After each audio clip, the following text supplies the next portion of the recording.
And what you were talking about that is happening in downtown Los Angeles is about maybe 1 or 2 square miles of a city that is 500 square miles. Mayor Bass, you have described, and you're doing it this morning, Los Angeles as a tinderbox. The last time National Guard troops were federalized, by the way, that time, of course, that was at the request of the governor, not over the objections of the governor. That was in 1992. You were there. You were at the corner of Florence and Normandy when the 1992 riots erupted after that Rodney King verdict. Can you compare what's going on now to what happened then at all? I really appreciate that question. There is zero comparison. What you were talking about that is happening in downtown Los Angeles is about maybe 1 or 2 square miles of a city that is 500 square miles. In 1992, and you're absolutely correct, I was at the epicenter when it was occurring. It was a citywide civil unrest. It was the nation's worst in terms of the most costly, the number of people died, the number of people arrested. There is no comparison. And unfortunately, that is what is being pushed, as though the city is in chaos, there's civil unrest everywhere. For most Angelenos, they're like, well, what city are they describing? They are definitely not describing Los Angeles. Officials say more than 20,000 demonstrators took to the streets in LA yesterday as part of the nationwide No Kings protests, which were largely peaceful. There was a pocket of unrest outside the federal building. How violent did things get in reality last night in your town?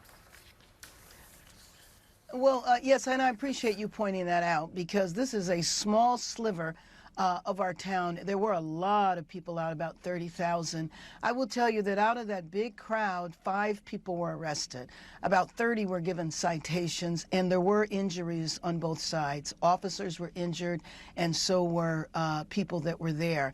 But, you know, I think that, one, if the raids hadn't happened, then that protest would have been a No Kings protest. We know that that was planned months in advance.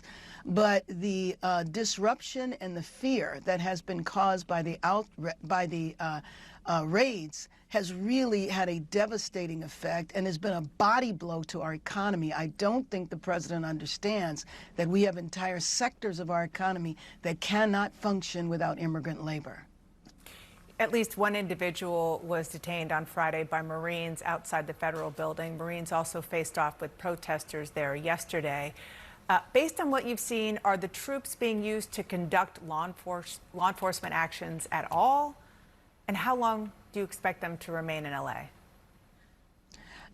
Well, you know, Dan, I have to say that yesterday I spent time in the helicopter, so I went all over the city in search of these Marines. And I'm sorry, but I just didn't see them.